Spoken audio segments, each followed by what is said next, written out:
সবাই কেমন আছেন? আমি পাপড়ি কিচেন অ্যান্ড ব্লগ থেকে চলে আসলাম আপনাদের মাঝে। আজকে ছোট্ট একটা ভিডিও নিয়ে। আজকে থাকছে মুসুরির ডাল নিয়েছি ধুয়ে, এখানে নিয়েছি ফেলে দেওয়া চাল কুমড়ার খোসার ছোলা, মানে ছোলা, আর এটা খুব ঝিরিঝিরি করে কেটে নিয়েছি।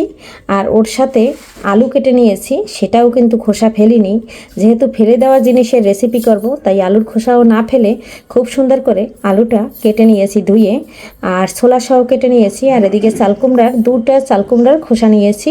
এদিকে প্রায় 250 গ্রামের উপরে আলু কুচিয়ে নিয়েছি, সঙ্গে নিয়েছি পেঁয়াজ কাঁচামরিচ। এটা দিয়েই হবে আজকে মজাদার এই রেসিপি। তবে চলুন রান্নাঘরে যাই, রান্না করতে থাকি আর সঙ্গে থাকুন। আর বন্ধুরা, বাজারে আকাশ ছোঁয়া দাম তরকারির, তাই কিছুই ফেলা যাবে না, ফেলে না দিয়ে সব কিছু আমরা খেয়ে নেব। তবে এখন আমি প্রথমে এই যে আলু আর চালকুমড়ার খোসাটা দিয়ে দিচ্ছি কড়াইতে ঢেলে। সব কিছু, যেহেতু আমি চালকুমড়ার খোসাটা একটু চিকন করে কেটেছি আর এর জন্য আলুটা একটু মোটা করে কেটেছি। এখানে দিয়ে দিচ্ছি স্বাদ অনুযায়ী লবণ। লবণটা অবশ্যই প্রথমে দিবেন। লবণটা দিয়ে একটু নেড়ে ছেড়ে দিচ্ছি। আর বন্ধুরা, আলু আর চালকুমড়ার খোসা যদি ভাজি করেন তাহলে চালকুমড়ার খোসাটা একটু ঝিরি করে কাটতে হবে, আর আলুটা একটু মোটা করে কাটলে তাহলে কিন্তু আলুটা যখন মুখে পড়বে খেতে কিন্তু দারুণ লাগবে। যারা আলু পছন্দ করেন তাদের কাছে তো অপূর্ব লাগবে, কারণ আলু পছন্দ করে না এমন কোনো মানুষ নেই। আমার বাসায় আমি আর আমার হাজব্যান্ড আলু তেমন খাই না। ছেলের আলু ভীষণ প্রিয়, আমার শাশুড়িও আলু পছন্দ করে না। লবণটা দিয়ে খুব সুন্দর করে মিশিয়ে দিলাম। এতে করে কি হবে, আলু চালকুমড়ার খোসা খুব ভালো করে সিদ্ধ হবে। আর মুসুরির ডালটা এখন দিচ্ছি না, যখন সিদ্ধ হবে তখন দেব। একটা ঢাকনা দিয়ে ঢেকে দিচ্ছি। আর এটা আমি 2 মিনিট পরে আবার একটু নেড়ে ছেড়ে দেবো। আসতেছি বন্ধুরা, সঙ্গে থাকুন। বন্ধুরা, এই যে 2 মিনিট পরে চলে আসলাম। ঢাকনাটা সরিয়ে নিয়ে একটু নেড়ে ছেড়ে দিচ্ছি। আর এখানে এই যে দেখুন অনেকটা জল বের হয়েছে, কারণ আমি মাত্র সবজিটা কেটে ধুয়ে তারপরে কিন্তু দিয়ে দিয়েছি, এর জন্য এই জলেই কিন্তু সিদ্ধ হয়ে যাবে। ভালো করে নেড়ে ছেড়ে আবারও ঢাকনা দিয়ে ঢেকে দিচ্ছি। চালকুমড়ার খোসাটা কিন্তু একটু সিদ্ধ হইতে সময় লাগে, লাউর খোসার থেকে একটু বেশি সময় লাগে। আবারও ঢেকে দিলাম। 5 মিনিট পরে আবারও আসছি। বন্ধুরা, আবারও 5 মিনিট পরে চলে আসলাম। এই পর্যায়ে ধুয়ে রাখা ডালটা দিয়ে দিচ্ছি। ডালটা দিয়ে এখন নেড়ে ছেড়ে দিচ্ছি। আর এই যে দেখুন যে জলটা বের হয়েছিল সেটা কিন্তু শুকিয়ে গেছে। এখন এখানে মশলা দিয়ে দিচ্ছি। এখানে দিয়ে দিচ্ছি জিরে আর একটু ধনিয়ার গুঁড়া, দিয়ে দিচ্ছি হলুদ। এখন আমি ভালো করে নেড়ে ছেড়ে নিচ্ছি। এখানে কিন্তু যেহেতু কাঁচামরিচ দেবো এর জন্য মরিচের গুঁড়াটা দেইনি। এখন আমি মিলিয়ে নিচ্ছি ভালো করে। আর এদিকে দেখুন এই যে সব কিছু কিন্তু খুব সুন্দর করে সিদ্ধ হয়ে গেছে।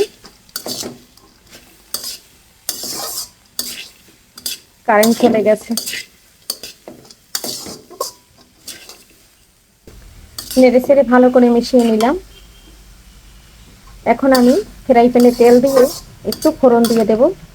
ফ্রাই প্যানে জিরা আর কালো জিরা দিয়ে দিলাম। বন্ধুরা, যেহেতু আমি এখানে চালকুমড়ার খোসা দিয়েছি এর জন্য কিন্তু, আর ফ্রাই প্যানটাই কিন্তু একটু আগে ভাজি করেছি, ওই ভাজির তেলের মধ্যেই কিন্তু দিয়ে দিলাম। তেলটা কিন্তু ফেলে দেবো কেন, এর জন্য কিন্তু এভাবে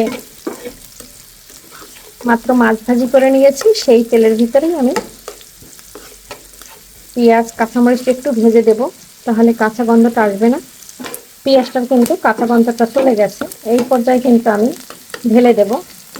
তার কারণ এই যে দেখুন আমি কতটা তেল দিয়েছি। আগে কিন্তু আমি একটু তেলও দিই নাই, সেটা তো শুধু খালি কড়াইতে কিন্তু আমি আলু আর ছোলাটা ঢেলে দিয়েছিলাম।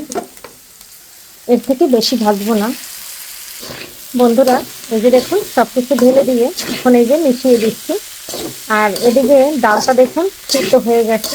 ডালটা কিন্তু অবশ্যই একটু পরে দিতে হবে, আপনারা একসাথে দিতে যাবেন না, তাহলে ডালটা গলে যাবে। আর ভাজির ভিতরে ডাল দিলে সেটা যদি আস্তে আস্তে থাকে তাহলে খেতে ভালো লাগে। এখন আমি আস্তে করে জাল দিয়ে আরও 10 মিনিটের মতো লাল লাল করে ভেজে নেব। আপনারা চাইলে আরও তেল দিতে পারেন, এখানে আমি আর কোনো তেল দিচ্ছি না, একদম অল্প তেলেই রান্নাটা করব। খুব সুন্দর করে কিন্তু নেড়ে চেড়ে মিশিয়ে নিয়েছি। আর জালটা কিন্তু এই পর্যায়ে কমিয়ে রেখেছি। আস্তে আস্তে হলে দারুণ লাগবে খেতে। আর এই যে সম্পূর্ণ কিন্তু একদম সিদ্ধ হয়ে গেছে। তবে অবশ্যই আপনারা আলুটা একটু বড় করে কেটে দেবেন, ডালটা পরে দেবেন। এই পর্যায়ে একটু জিরার গুঁড়ো দিয়ে দিচ্ছি। যে কোনো ভাজিতে বন্ধুরা জিরার গুঁড়ো দিলে দারুণ লাগে খেতে। একবার হইলেও ট্রাই করে দেখতে পারেন।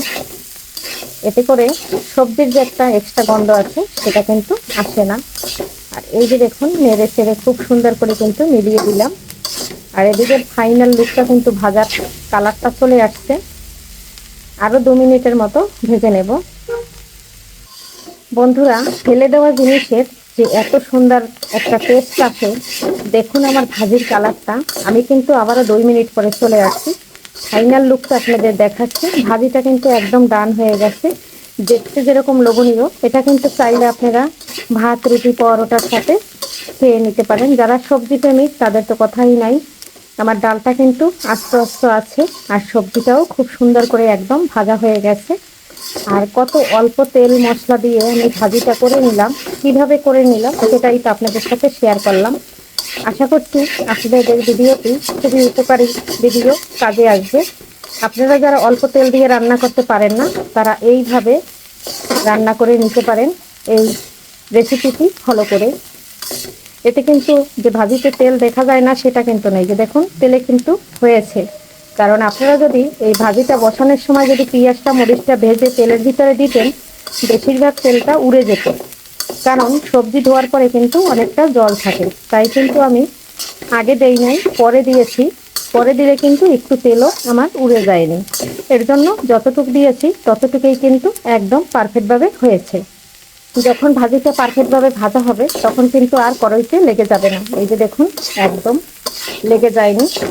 আর এইভাবে বন্ধুরা একবার হইলেও দেখবেন ট্রাই করে। আশা করছি আজকের রেসিপিটা আপনাদের কাছে ভালো লাগবে। তবে ফলো করলে অবশ্যই পুরোটা জুড়ে থাকলে পারবেন। যদি স্কিপ করে করে দেখেন তাহলে বুঝবেন না। আর বন্ধুরা একটা লাইক দিয়ে ভিডিওটি দেখবেন। 100 যদি ভিউ আসে তাহলে মাত্র 30টা 40টা লাইক করে। বন্ধুরা আমি কিন্তু সবার ভিডিও লাইক দিয়ে দেখি, আপনারাও আমার ভিডিওতে একটু লাইক দিয়ে দেখবেন। কারণ আপনাদের একটা লাইক আমাকে নতুন নতুন বন্ধুদের কাছে পৌঁছতে সাহায্য করবে। তাই সবাইকে বলবো একটা লাইক দিয়ে অন্তত ভিডিওটি আমার দেখবেন, যাতে আপনারা ভুলে না যান। তার জন্য কিন্তু বারবার বলা হয়েছে যে একটা লাইক অবশ্যই দিবেন। আর আজকের মতো ভাজিটা নামিয়ে নিচ্ছি। এভাবে একবার হইলেও বন্ধুরা এই মজার ভাজি করে খেতে পারেন। ফেলে দেওয়া জিনিস দিয়ে যে এত সুন্দর একটা টেস্টি মজার ভাজি হয়, এটা কিন্তু সব কিছুর সাথে একদম জমে যাবে। এই পর্যায়ে জালটা অফ করে দিচ্ছি। দেখতে যেরকম লোভনীয়, খেতে কিন্তু অপূর্ব। একবার একটু দেখে দিচ্ছি কাছ থেকে। এই যে দেখুন কালারটা দেখুন আর থিকনেসটা দেখুন, একদম জুসি জুসি ভাব। আর এদিকে দেখুন আমার কড়াইতে কিন্তু একটুও লেগে নাই। অল্প তেল দিয়ে আপনারা কীভাবে রান্না করবেন সেই রান্নাগুলোই কিন্তু আপনাদের সাথে শেয়ার করি আর আপনাদের দেখিয়ে থাকি। তবে আপনারাও চেষ্টা করলে অবশ্যই আমার মতো পারবেন। তবে আজকের মতো ভালো থাকেন, সুস্থ থাকেন। এখানেই বিদায় নেব, এখন নামিয়ে নিচ্ছি। এই যে দেখুন ভাজির ফাইনাল লুক, একদম নামিয়ে নিচ্ছি। দেখতে যেরকম অপূর্ব, খেতে কিন্তু বন্ধুরা দারুণ লাগবে, দারুণ। আজকের মতো এখানে বিদায় নিচ্ছি। সবাই ভালো থাকবেন, সুস্থ থাকবেন। আবারও দেখা হবে নতুন কোনো রেসিপিতে। সবাইকে সুস্বাস্থ্য কামনা করে এখানে বিদায় নিচ্ছি। বাই।